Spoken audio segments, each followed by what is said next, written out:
اس حوالے سے بات کرنے کے لیے ہمارے ساتھ موجود ہیں اختر حسین صاحب، سینئر وکیل ہیں اور ممبر ہیں جوڈیشل کمیشن آف پاکستان کے، آپ نمائندے ہیں سارے بارز کے. آپ کا بہت شکریہ، آپ نے ہمیں جوائن کیا. اشتر اوصاف صاحب ہمیں جوائن کر رہے ہیں جو سینئر وکیل ہیں اور سابق اٹارنی جنرل آف پاکستان. آپ کا بھی بہت شکریہ. سب سے پہلے اختر حسین صاحب آپ کی جانب، چونکہ اس وقت آپ جوڈیشل کمیشن آف پاکستان کا حصہ ہیں، جو تعیناتیاں ہوئی ہیں اور 26ویں آئینی ترمیم جو پاس ہوئی ہے، اس سے آپ کو کیا لگتا ہے کہ ججز کی تقرری میں وہ شفافیت آ گئی ہے جس کے لیے آپ لوگوں نے ایک لمبی جد و جہد کی تھی؟ بہت بہت شکریہ مرزا بی بی. آپ نے ایک تفصیلاً بہت اچھا کیا کہ آپ نے بیک گراؤنڈ اس کا سارا آپ نے تفصیل سے بیان کیا پاکستان میں جوڈیشل اپوائنٹمنٹ کی تاریخ کے حوالے سے. جو موجودہ کمیشن اب بنا ہے اس میں اب میجورٹی ہے نان جوڈیشل ممبرز کی. اب اس میں بھی میں نہیں سمجھتا کہ اگر یہ جس طرح سے کمیشن بنا ہے یہ بھی کوئی ہمارا جو ہے وہ صحیح سلوشن ہوگا. اس کو بھی آگے چل کر اس کو پھر آپ کو کسی اور جو ہے وہ تجاویز کی طرف جانا پڑے گا، بشرطے کہ ایک میں یہ کہوں گا کہ اس وقت جو نان جوڈیشل ممبرز ہیں یعنی پارلیمنٹ کے اراکین ہیں، حکومت کی طرف سے یا اپوزیشن کی طرف سے یا سول سوسائٹی کے نمائندے ہیں، اگر وہ میرٹس پر کی بنیاد کے اوپر اپوائنٹمنٹس نہیں کرتے تو پھر یہ بھی چلنے والا نہیں. تو نامینیشنز میں آپ مطمئن نہیں ہیں؟ نہیں، میں یہ کہہ رہا ہوں کہ نامینیشنز تو ہم نے رولز میں 26ویں ترمیم سے پہلے بھی کر دیا تھا کہ every member of commission has right to nominate. اور جب ایوری مطلب 26ویں ترمیم سے پہلے 26ویں ترمیم سے پہلے جو رول ڈرافٹ کیے منصور علی شاہ صاحب کی صدارت میں، اس میں بھی یہ دیا گیا تھا کہ every member of commission has right to nominate. اب کانسٹیٹیوشن میں دے دیا گیا ہے تو نامینیشن تو پہلی دفعہ ہوئی ہیں تو اتنے لوگ نظر آ رہے ہیں. لیکن میں سمجھتا ہوں کہ نامینیشنز میں اصل ٹیسٹ ہوگا کہ بھائی آپ کون سے لوگوں کو جو ہے وہ اپوائنٹ کرتے ہیں، کس طرح سے کرائیٹیریا کی بنیاد کے اوپر جو ہے وہ پورے اترتے ہیں. یہ ایک بہت بڑا ٹیسٹ آ گیا. رائٹ. اشتر صاحب، جو اختر حسین صاحب بات کر رہے ہیں، اٹس آبویس کہ وہ اس کو ایک ایز اے چیلنج ہی لے رہے ہیں کہ جو اب نامینیشنز آئیں گی وہ ایز اے ٹیسٹ کیس ان کو دیکھا جائے گا کہ میرٹ کے اوپر ہوئی ہیں کہ نہیں. مگر ہم اگر بات کریں جو اپوائنٹمنٹ ہوئی کانسٹیٹیوشنل بینچ کے سربراہ کی، جسٹس امین الدین کی، سینئر موسٹ وہ نہیں تھے، تو آپ کہہ سکتے ہیں کہ جی ہی واز مور ایپٹ اور he was more suitable for the job than the senior ججز بفور ہم، اس لیے ہم نے ان کو چوز کیا؟ I'll come to that question. وہ ایک شخصیت کے بارے میں ہے.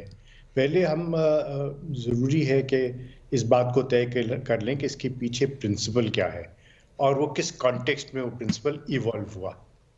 اختر حسن صاحب بالکل ٹھیک کہہ رہے ہیں کہ یہ سارا کا سارا معاملہ جو ہے وہ ون مین شو ہی کی طرف جا رہا تھا اور چلتا رہا even after the 18th amendment, کیونکہ نہ صرف پارلیمنٹری پارٹی کو جو ہے وہ ریڈنڈنٹ کر دیا گیا بلکہ naan judicial members of the commission وہ بھی عضو معطل ہی چلے آ رہے تھے.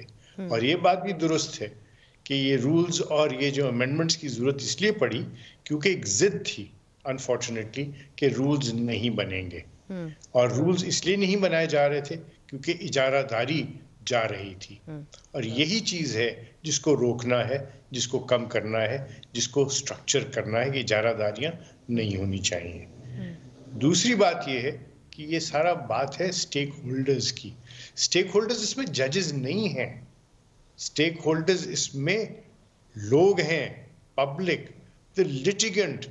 اس میں سٹیک ہولڈر جو ہیں وہ ان کی نمائندگی چونکہ پارلیمنٹ میں ہوتی ہے، اس لیے پارلیمنٹ آپ دنیا میں دیکھ لیجئے کہ اگر ججز کو علیحدہ کرنا ہے تو بھی مواخذہ جو ہے وہ پارلیمنٹ کر رہی ہے ہندوستان میں. مگر سر سینیورٹی پرنسپل تو بائی پاس نہیں کرتی انڈین جوڈیشری، جو ہمیں پتہ ہے، آپ کو بہتر پتہ ہوگا، مگر جو ہم نے پڑھا ہے اس کے اندر سینیورٹی پرنسپل کو تو بائی پاس نہیں کیا گیا، جو یہاں پہ سینیورٹی پرنسپل کو بائی پاس کیا گیا ہے. یہ جو ایک امپریشن ہے یہ شاید اتنا درست نہیں ہے. اچھا، seniority is a principle but not the only principle. Seniority remains a principle. ہو کیا گیا تھا کہ seniority was made the principle and the only principle. Because اور it's کہا least کہ open to کیا- manipulation. یہ ایک justification ہے. It's the least open to manipulation. No, it is also fraught with faults. کیسے؟ ایک صاحب ہیں جو کہ ایڈمنسٹریٹو کوئی تجربہ نہیں رکھتے، ان کا رجحان نہیں ہے، بٹ وہ چونکہ سینیورٹی میں آگے آ گئے تو وہ ایک ایڈمنسٹریٹو پوسٹ کے اوپر تعینات ہو جائیں گے regardless of number of years to his credit اور ڈسکریڈٹ.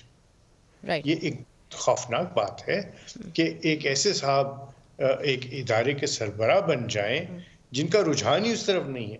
اس لیے سینیورٹی کم فٹنس کم میرٹ، یہ ساری چیزیں. اور جو ایک بہت خوبصورت بات اس امینڈمنٹ کے ذریعے ہے وہ ہے ایویلیویشن، اینیول ایویلیویشن آف ججز. اس میں صرف ہائی کورٹ کو کہا گیا ہے. میں سمجھتا ہوں کہ صرف ہائی کورٹ ہی نہیں، فیڈرل شریعت کورٹ بھی اور سپریم کورٹ بھی اس میں شامل ہونے چاہیے. اچھا، یہ آپ نے بڑی بات کی ہے کہ فیڈرل شریعت کورٹ اور ہائی کورٹ بھی اس کے شامل ہونی چاہیے.